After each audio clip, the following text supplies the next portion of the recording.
They said her body turned to wax while she was still alive. 3 doctors saw it and fled. 1 went mad, 1 vanished, and the last wrote everything down, then burned the pages before his death. In the summer of 1850, something happened in Alabama that medical history refuses to speak of.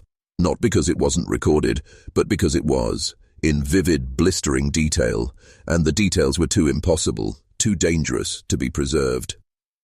The girl's name was Eliza Montgomery, 17 years old, the daughter of a powerful judge, raised in privilege on a plantation named Willow Creek. Her life was poised for marriage, reputation, and Southern society, but something else had its eyes on her, something ancient.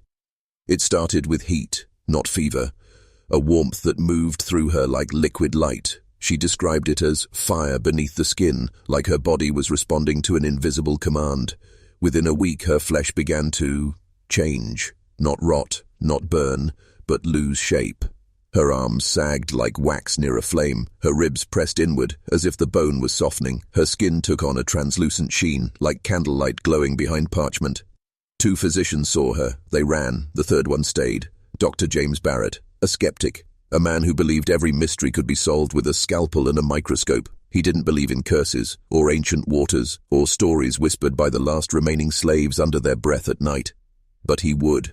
By the end, Dr. Barrett would write a single line in his final notebook before sealing it with wax and sending it north to a colleague who never opened it. We were not meant to know what she touched, and I came too close.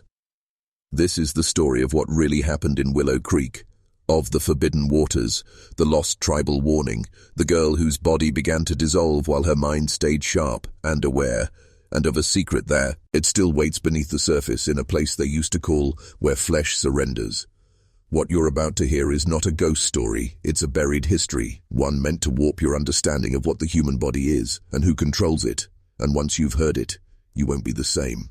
Dr. James Barrett didn't believe the rumors. He had read the letter, yes, the one penned by his friend Dr. William Thatcher, whose hands had always been steady, whose mind was once the sharpest in Mobile, but the words were desperate, slurred ink, misspelled names. It didn't read like science, it read like a man haunted. James, she is melting, not metaphor. Her body is failing by unnatural design. Come fast, if not to save her, then to see her before she ceases to be. Barrett dismissed the hysteria, at first, but something in that phrasing, by unnatural design, unsettled him. That wasn't the language of pathology, it was the language of intent. He arrived in Willow Creek under a choking sun, where the heat didn't feel like weather, it felt like warning. The plantation stood motionless, no workers, no carriages, just stillness, as if the land itself were holding its breath. Inside, the air was stale with the smell of burnt herbs and damp rot. A servant, old and near mute, led Barrett down a corridor, saying only, "You're the 4th doctor, but she's still melting." He met Thatcher in the study, gaunt, grey, nearly unrecognizable. The man who once lectured on physiology with fire in his voice now shook as he poured whiskey into a glass already full. His words came in fragments. "She's aware, James. Her mind is intact. That's the worst of it. She's conscious of her body failing." Barrett assumed hysteria, or rare autoimmune breakdown, until he saw her. Eliza Montgomery was not a corpse, not yet, but she was no longer entirely human. Her limbs had pooled into soft shapes beneath a cotton shift. Her abdomen seemed to pulse faintly, like something internal was slipping. And yet, her eyes were awake, lucid. "Doctor," she said, "they all leave. Are you going to leave too?" Her voice wasn't weak. It was clear, deliberate. She wasn't slipping into death. She was descending into something far stranger. Barrett stayed. He sat beside her. He asked questions, took notes, avoided contact as warned. Her condition was progressive and impossible. "I felt something in the water," she said. "Weeks ago, at the creek." He raised an eyebrow. "What did you feel?" She looked straight at him. "It felt like intention, like something old, knew I was there." And with those words, the descent began. The name Weeping Creek meant nothing to Barrett at first. A local landmark, a narrow stretch of water 2 miles from the plantation house. But when Eliza said that was where the melting began, after she touched a strange light beneath its surface, he felt something shift deep inside his chest, a pressure, like knowledge trying to surface. He asked Mrs. Montgomery about the outing. She was hesitant, tight-lipped. It was just a picnic, she insisted, chaperoned, ordinary. But her hands told a different story, wrung with guilt, trembling at mention of the creek. Martha, the servant woman, said it plainly. "That water's not right, sir. Even the birds don't land near it." Barrett didn't believe in cursed places, but he believed in observation, and he'd seen Eliza's body, still warm, still alive, beginning to lose structure as if her biology were being rewritten cell by cell. When he approached the creek, the first thing he noticed was the silence. Not peaceful quiet, but an absence. No insects, no frogs, no birdsong, just the sound of his own breath and the faint ripple of unmoving water. The surface was too clear, glass-like. Below it something pulsed faintly, like a glow trapped in amber. He felt pulled toward it, like gravity bending not from mass, but from memory. "Martha," he asked, "did anyone else ever speak of this place?" She nodded. The Choctaw had a name for it. Place where flesh surrenders. They said it changed what it touched, that it didn't kill. It converted. Converted into what? Barrett took a sample of the water. As he pulled the vial from the creek, the liquid clung to the glass, thick, slightly luminous, as if it wasn't water at all, but something alive, watching, waiting. Back at the plantation, Eliza's condition had worsened. Her organs were visible now through the translucent flesh of her torso, and still, she remained alert. Still she whispered, paired things that didn't match her age, her time, or her place. "Doctor," she said, "have you ever thought the body might be a vessel for something older?" Barrett hesitated. "What do you mean, older?" She closed her eyes, her voice barely audible. "I don't think I'm melting. I think I'm becoming." And in that moment he realized he wasn't there to save her. He was there to witness what came next. Barrett stayed through the night. The house felt different now, not haunted, but aware, as if the walls themselves had begun listening. Eliza didn't sleep, not fully. She drifted in and out, her body becoming more unstable with each hour. Her fingers had begun to fuse together, the bones softening, curling inward like waxen petals. Her breath came in steady rhythms, but her skin was cold, too cold. Ice had become her only comfort. At one point her eyes snapped open. "The light in the creek," she said. "It didn't shine. It called. It was pulling me." Barrett tried to keep her calm, asked about the sensation, heat, pain, hallucinations, but her answers didn't fit any known pattern. "I wasn't scared, not at first. It felt like something was filling me. But now it's burning me away to make room." To make room for what? In his study notes, Barrett wrote only this: "Subject does not deteriorate. Subject transforms." At dawn, he reviewed the water sample beneath a magnifying lens. What he saw made no sense. There were no microorganisms, no parasites, no chemical anomalies, yet the structure of the liquid was intelligent. It refracted light in patterns that shifted when watched, like a living mirror reacting to his observation. That same morning, Judge Montgomery returned from a brief trip to the county seat, a large man, all posture and pride. When he was told the doctor had visited the creek, his face turned to stone. "You're not to go near that place again," the judge ordered. "There are reasons." "What reasons?" Barrett pressed. "Because no good has ever come from it," the judge said. "Because my grandfather fenced it off. Because the slaves whisper about it like it's a gate." "A gate to where?" Montgomery didn't answer. Later, Barrett found Martha in the kitchen, humming a song that chilled him. It was in an old dialect, but he recognized one word: skin. "Well, what does that song mean?" She looked him in the eye. "It's about those who wear their shape like clothes, and what happens when something else wants to wear it instead." Barrett wrote in his journal that night, "I no longer think Eliza is dying. I believe she is being prepared, hollowed, softened, made available. And whatever was coming was already halfway inside her." Barrett was no longer treating a patient. He was documenting a phenomenon, one that refused to obey the laws of medicine, chemistry, or even time. Eliza's voice had changed. not in tone, but in cadence. She now spoke in spirals, weaving thoughts inside each other. Words like conduit, vessel, and veil emerged between nonsense phrases, as if something ancient was using her tongue to test language again. Mrs. Montgomery avoided the room. She'd stopped praying and instead began drinking heavy bourbon at noon. Barrett saw the bruises on her wrists, self-inflicted or restrained, he couldn't tell.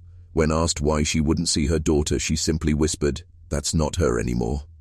Eliza's room had grown cold, despite the Alabama heat. Candles refused to burn, mirrors fogged without breath, and animals, especially dogs, refused to come near. Barrett's studies grew desperate.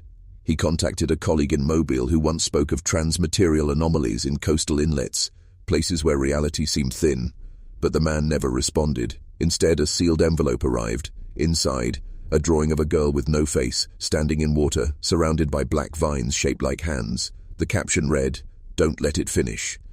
That night, Barrett watched Eliza convulse, then smile, an adult smile, confident, controlled. "It knows you, doctor," she whispered. "It remembers your bloodline. Montgomery's fed it. You documented it. And now I carry it."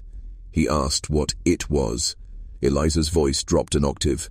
Not a name, a function, a rewinding, a reshaping. Barrett checked her body again, skin now translucent, muscles flexing without structure. Her spine had lost its rigidity, curling into itself like a serpent resting. The transformation wasn't random, it was intentional. At midnight, Martha knocked quietly. "There's something you need to see, sir."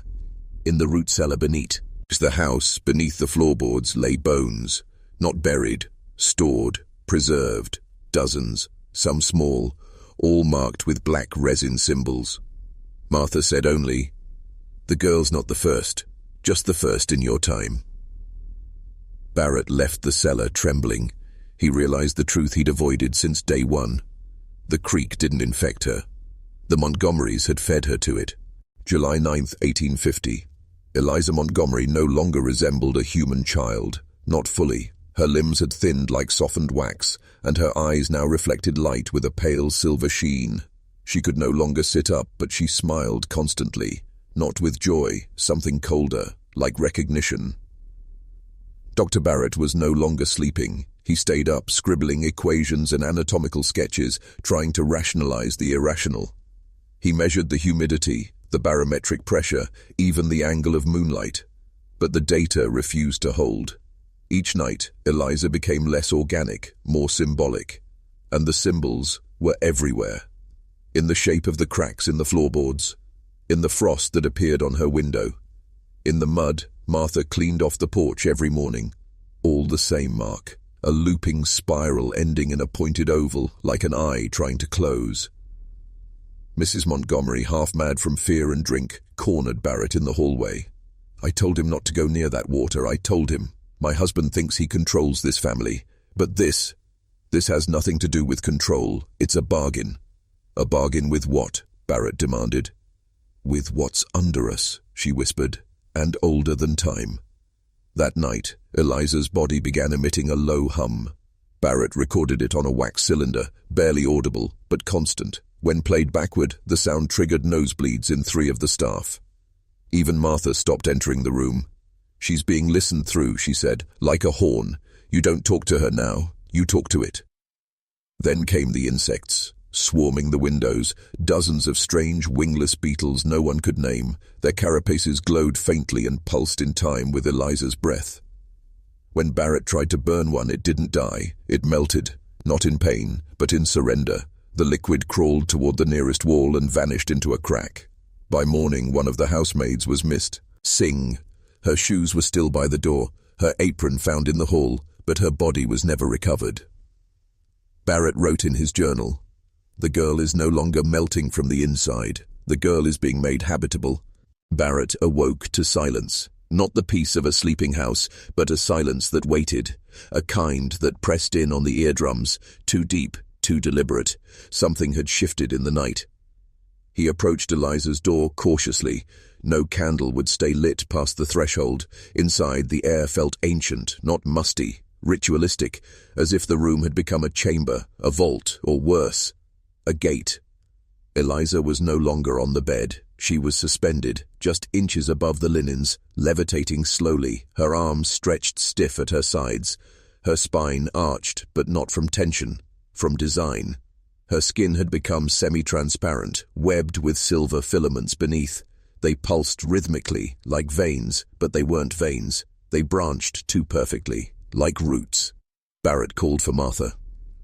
When she entered, she dropped the lantern. The glass shattered, but instead of oil, something else spilled, a thick black syrup that writhed before vanishing into the floorboards. Martha didn't speak. She walked slowly toward Eliza and whispered, "It's found her shape." Barrett demanded answers. Martha finally confessed. She wasn't the first Montgomery girl to vanish.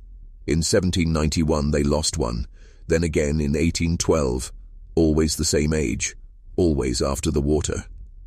Barrett's hands shook. "Why didn't you say this before?" She looked him in the eye. "Because I thought this one might survive it. But now I see.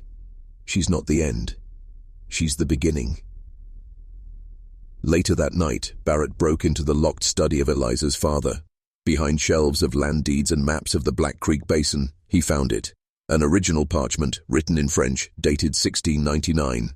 It showed the first layout of Montgomery land and a single warning, scrawled in charcoal. "No children past the veil. The soil remembers." There were symbols matching those from Eliza's skin. Barrett backed away from the desk, heart pounding. He suddenly, keenly understood. This wasn't a medical crisis. This was the return of a cycle, one buried by time, hidden in lineage, and activated by blood. And now, through Eliza, it was waking up. July 12, 1850. Eliza no longer required food. Her mouth remained closed. Her chest rose and fell without breath. Yet somehow, her body thrived. Her skin had taken on a translucent luster, like glass left under moonlight for decades. Veins glowed faintly. But it wasn't the changes in Eliza that haunted Barrett. It was the house. Doors shifted when no one touched them. Floorboards groaned in patterns, not from weight, but from intention. Windows that faced east yesterday now faced west. At first he blamed exhaustion, then he noticed the mirrors. Every reflection was a fraction late, half a second off, but enough to feel it. One night, he caught a glimpse of himself in the mirror, and the reflection smiled before he did. Barrett stopped using mirrors. Martha began marking salt lines across the thresholds. When Barrett mocked her, she handed him a rotting bird that had fallen from the sky, frozen mid-flight. "They're not dying. They're being recalled, like the land remembers its debts." Mrs. Montgomery was no longer allowed near Eliza. She had taken to humming strange lullabies and bleeding from her gums. At night she sat outside her daughter's room, carving symbols into the floor with a fishbone. Her eyes were pale and clouded. Barrett finally located the town's original land charter in the courthouse archives, dated 1803. The Montgomerys were listed not as settlers, but caretakers. Bound by oath, it said, to the subsurface matter at Black Creek. He tracked down the local priest, Father Whitlock, an old man who had long refused to set foot near the estate. When Barrett showed him a drawing of Eliza's new markings, Whitlock turned white. "That's not illness, that's conduction." "Conduction of what?" The priest whispered. "Of voice, of memory. The land below is not dead. It's listening, it's hungry, and it speaks through vessels, chosen, hollowed, melted." Barrett fled the church in a cold panic. By the time he returned home, 3 servants had quit. One was found curled in the stables, muttering about roots in her teeth. In his journal, Barrett finally admitted, "This is not about a girl. This is not about a disease. This is about the house becoming something else." Barrett began sleeping with a rifle beside him. He no longer trusted the night or the people in it. The house had moods now, cold one hour, unbearably hot the next. Objects rearranged themselves. A chair he sat in for breakfast was gone by dinner. Rooms grew deeper, ceilings lower, clocks reversed. The doctor's notes turned frantic. Temperature inside her body, unmeasurable. Skin conductance, metallic. Internal organs, either displaced or reabsorbed. He compared Eliza's blood under a lens to thickened brine or liquefied pearl. But something darker was happening. The horses in the barn stopped eating. One burst open at the belly. Inside, Not intestines, but roots, wet, fibrous, breathing. The workers refused to go near it. Barrett sent for help. Letters to Montgomery cousins in Mobile and New Orleans. No one replied. Not even the telegraph operator dared touch the line when he heard the family's name. Barrett confronted Martha again. "Tell me everything, now." She relented. "Your daughter is not dying. She is descending. The land beneath this house is older than Scripture. Before English, before French, before Chickasaw or Creek, something was left here, and your bloodline promised to feed it." Barrett shouted. "Feed what?" Martha whispered. "The one that melts the shape away until only its voice remains." He demanded proof. She led him to the attic. Behind a false wall was a hidden journal, belonging to Clara Montgomery, dated 1790. It described her own daughter's transformation. Identical symptoms: flesh turning translucent, bones softening, memory fading, until the girl disappeared into the pond behind the orchard, leaving only steam rising from the water. The last line: "She was not taken, she became it." Barrett began to crack. He started referring to Eliza as the shell. He avoided her room. Her presence now bent the air like heat above fire. She did not blink. She did not cry. But when Barrett stepped too close, she smiled. Not as a daughter, but as something that remembered being one. Barrett sealed off the house. Every door locked, every window boarded. He posted armed guards outside Eliza's room and forbade anyone from entering without his permission. But it didn't matter. The change had already spread beyond her body. The walls began to sweat, not moisture but clear oil, warm to the touch. It stung the eyes and burned candles to the wick in seconds.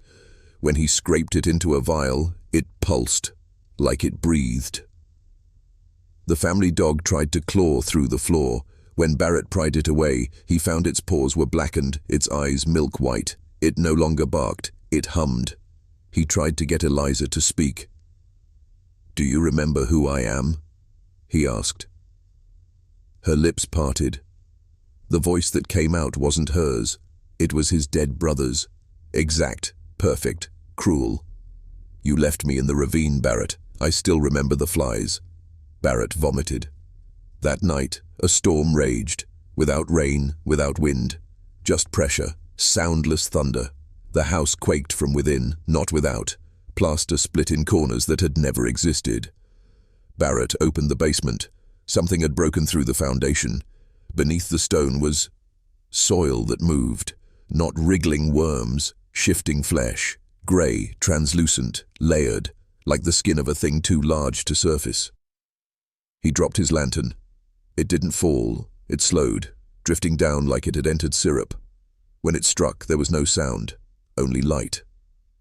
A shape flickered in the distance, towering, watching, not with eyes, but with remembrance. Barrett fled.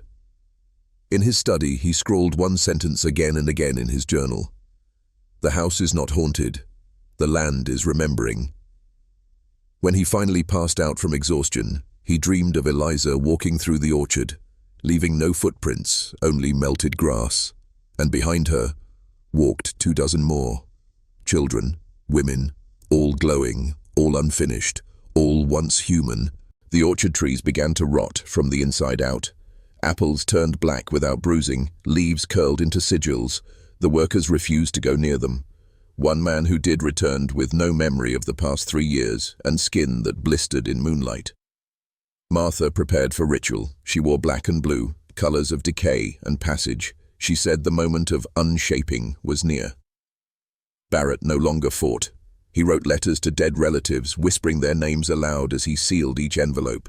He carved symbols into the floorboards. He wore his late wife's rosary, even though the crucifix now bent slightly away from him.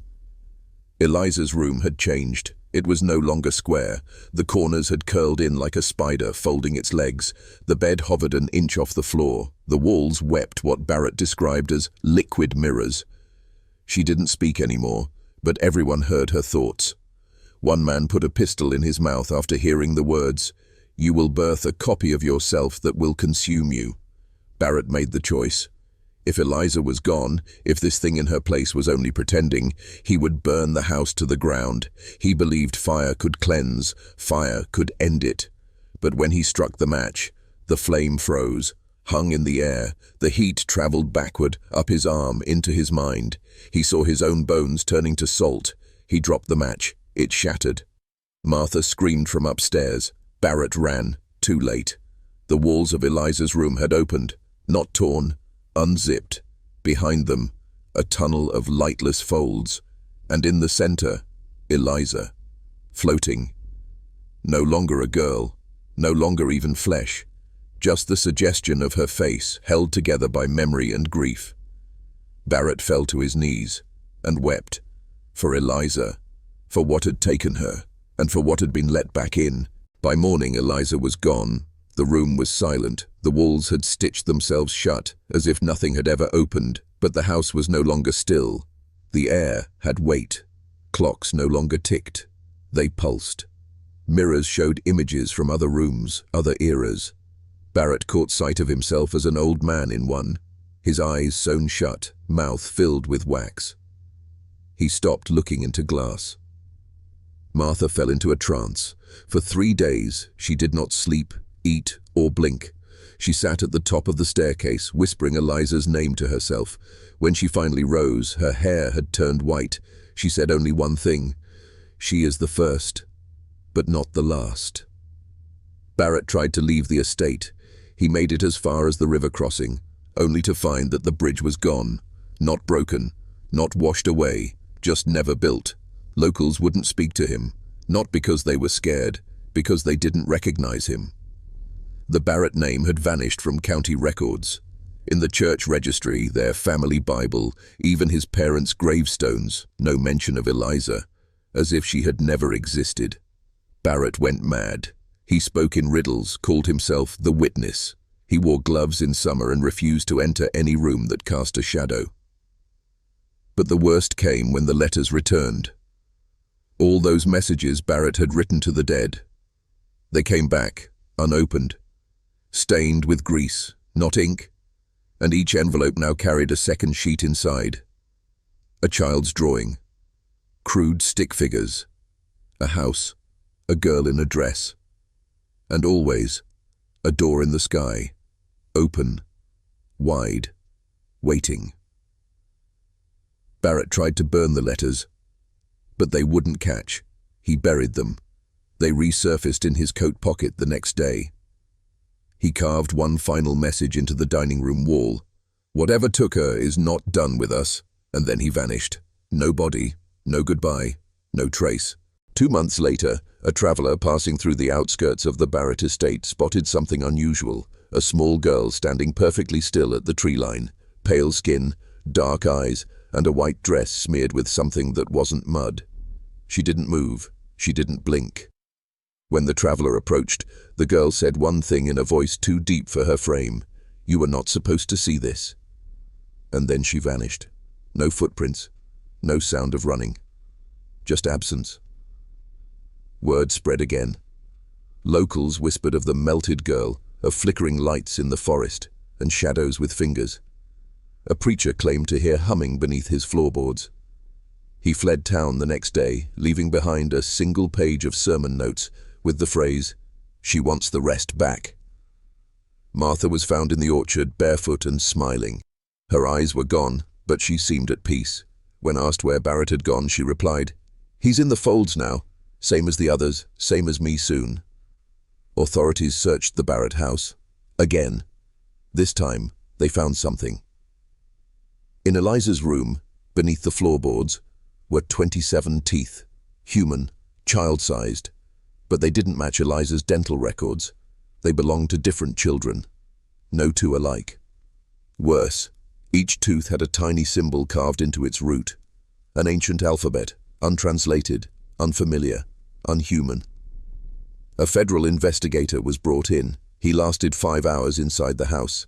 When he emerged, he was bleeding from the ears and speaking only in reverse Latin. He was institutionalized. The final report was sealed. The house was condemned. The estate declared cursed.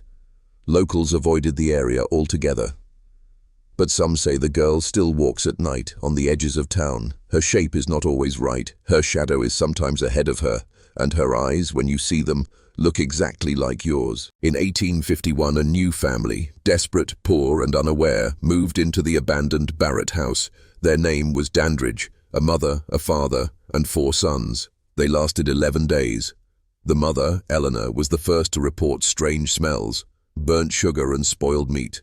The father, Ezekiel, swore he saw someone watching them from inside their own cellar. He boarded it up.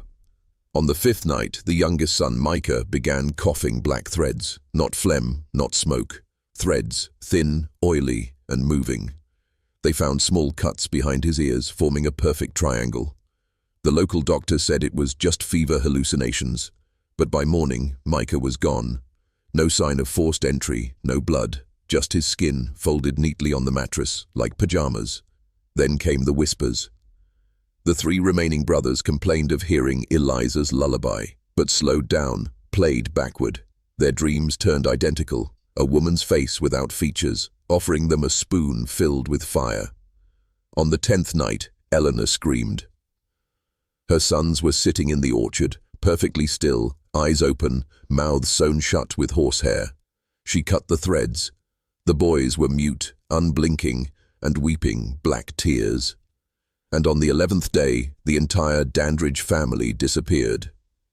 Their wagon was found 20 miles north, circling a tree that had never grown there before. A single phrase was carved into its bark. You don't just leave, you're rewritten. The house stood empty once again, but it was not silent. Visitors reported hearing breathing from inside the walls. Occasionally someone would hear their own name whispered from the attic, followed by the sound of teeth clacking in applause. The Barrett land was cursed, but not in a superstitious way. It was a language, a living program, a place that revised reality itself, one family at a time. And Eliza? She had become the punctuation mark in a sentence not yet finished. By the winter of 1852, the Barrett house was boarded shut with iron nails. Locals warned travelers to stay away, but still, stories leaked out of lights under the orchard, bones rearranged into symbols, and shadows that remembered your name. A wandering preacher named Elias Knorr claimed he had seen the girl. He said she was standing in a shallow pond that hadn't been there before, water boiling around her, but her face was calm, her hands folded in prayer. He described her as a child-shaped wound stitched into the world wrong. Knorr left behind a journal of his encounter. In it, he included a drawing, not of Eliza, but of something inside her, a thing with no skin and too many mouths, each one singing in harmony. We are what she drank, and now she carries us. Then Knorr was found hanging from a tree that had grown overnight in the center of town. His eyes were open, his mouth was filled with salt. No one claimed the body. At the same time, a physician from Boston named Dr. Josiah Merton arrived in Alabama, having heard of the Barrett legend. A man of science, he dismissed the stories as rural delusion. He collected testimonies, recorded locations, and entered the Barrett house alone. He never left. 3 days later, his satchel was found on the front porch. Inside was his journal, burned at the edges. The final entry read, "She's not in the past. She's next. She is patient, and the skin is only the cup. The contents are still hot." The house was declared legally unsafe, not structurally, ontologically. Something in its walls had ruptured the laws of sequence. Time did not pass in that house. It looped, it stuttered, it swallowed. Some say the house breathes now, slowly. By 1853, even the federal government had taken notice.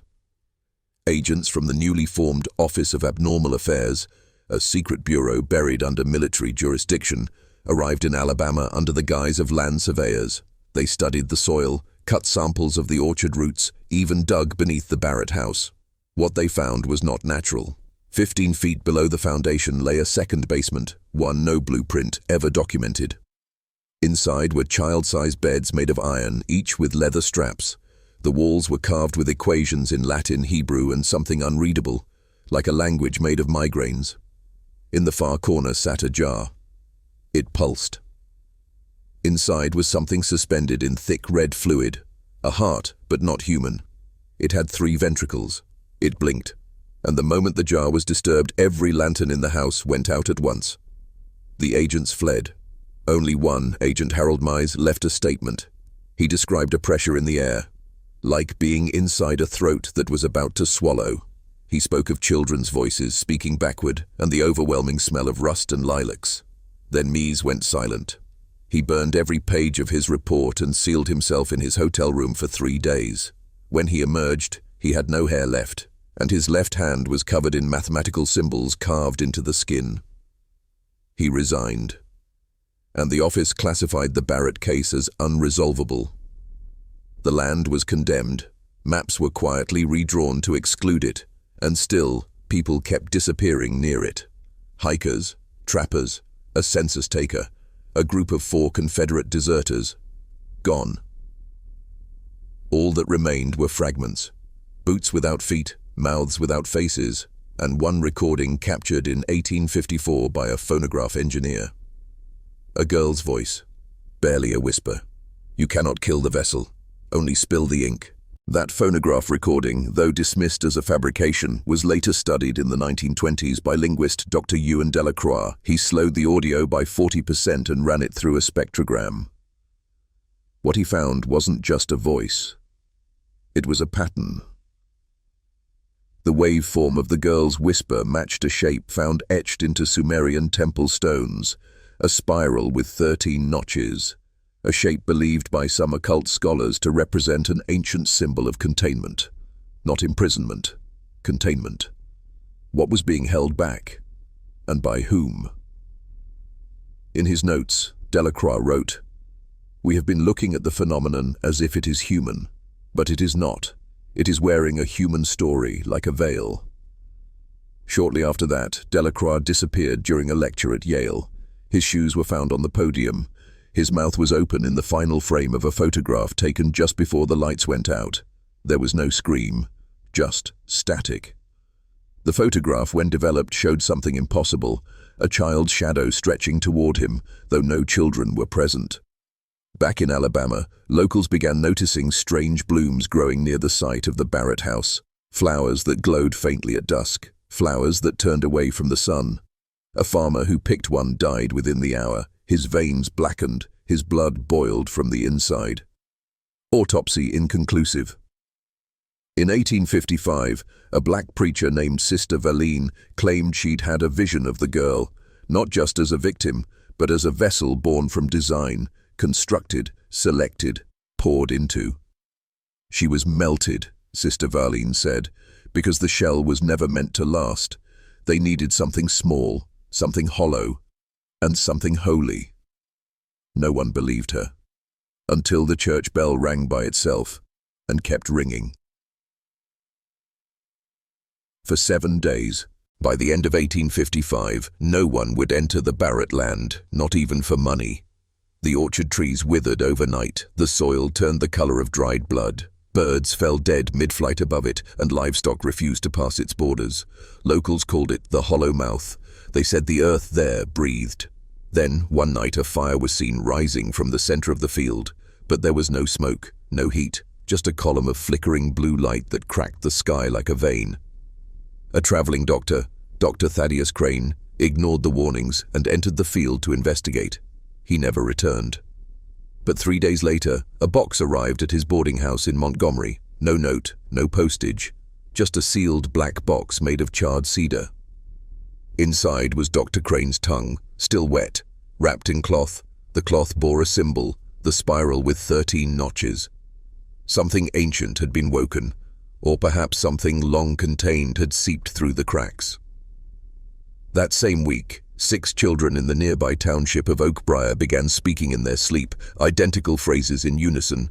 "She was not born. She was summoned. The ink is loose.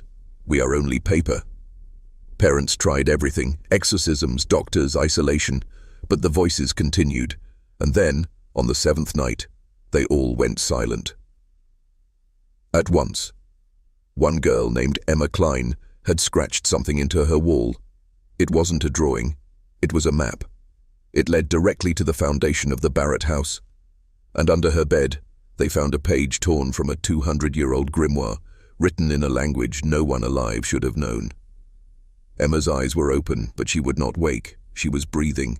But something behind her face had moved, like a mask floating on water, and on her chest, drawn in ink from nowhere, the spiral. But this time, it had 14 notches. By spring of 1856, the federal government stepped in, quietly.